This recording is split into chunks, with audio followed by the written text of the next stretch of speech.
সম্মানিত ভিউয়ার্স, আসসালামু আলাইকুম। আশা করি সকলে ভালো আছেন। আবারও আজকে এক নতুন ভিডিও নিয়ে হাজির হলাম আপনাদের মাঝে। আজকের ভিডিওতে মাগুর মাছ সম্পর্কে বিস্তারিত আলোচনা করব। ভিডিওটি না টেনে সম্পূর্ণ ভিডিওটি দেখার জন্য অনুরোধ রইল। আমার চ্যানেলটি যারা সাবস্ক্রাইব করেন নাই তারা আরও নতুন নতুন ভিডিও পেতে চ্যানেলটি সাবস্ক্রাইব করার জন্য অনুরোধ রইল। সম্মানিত ভিউয়ার্স, এই মুহূর্তে আমার ভিডিও স্ক্রিনে যে মাছগুলো লক্ষ্য করে দেখছেন, এটি হচ্ছে নতুন বছরের অরিজিনাল চকলেট কালার হাইব্রিড মাগুর মাছের পোনা। এটির সাইজ হবে 2 থেকে 2.5 ইঞ্চি এবং 400 থেকে 500 পিস 1 কেজি।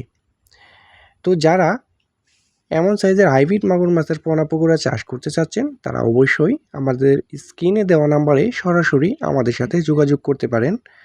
আমরা সারা বাংলাদেশের মধ্যেই কিন্তু ট্রান্সপোর্টের মাধ্যমে এবং আমরা নিজে গিয়ে এই পোনাগুলা হোম ডেলিভারি দিয়ে আসি। তো সম্মানিত ভিউয়ার্স, আমরা সকলে জেনে থাকি হাইব্রিড মাগুর মাছ হচ্ছে একটি লাভজনক মাছ এবং এটি বিনা খরচে কিন্তু আপনার পুকুরে চাষ করে এটি সফল অর্জন করতে পারবেন।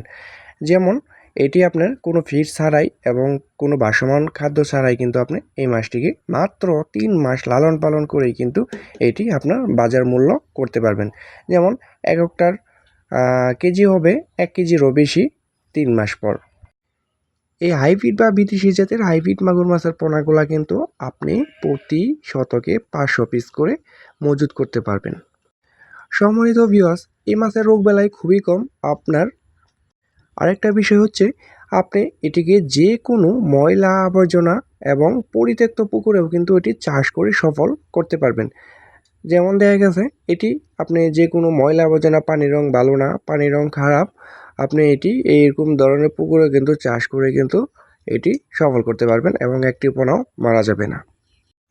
তো সম্মানিত মাছ চাষি ভাইয়েরা, এই ছোটো সাইজের হাইব্রিড মাগুর মাছটিকে যখন আপনার পুকুরে চাষ করবেন তখন 10 থেকে 15 দিন আপনার ভাসমান ফিডটা চাইলে খাওয়াতে পারেন।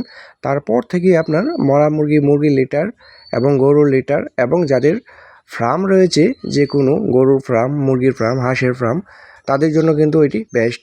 তারা কিন্তু এই মাছগুলা কিন্তু আপনি পুকুরে ছাড়ার পর আপনার ফার্ম থেকে আপনার যে লিটারগুলো রয়েছে এইগুলা কিন্তু এটিকে খাওয়াতে পারবেন এবং এটি পুকুরের প্রাকৃতিক খাবার খেয়েও কিন্তু ময়লা আবর্জনা খেয়েও এটি বেঁচে থাকে, এটি কোনো ফিড লাগে না।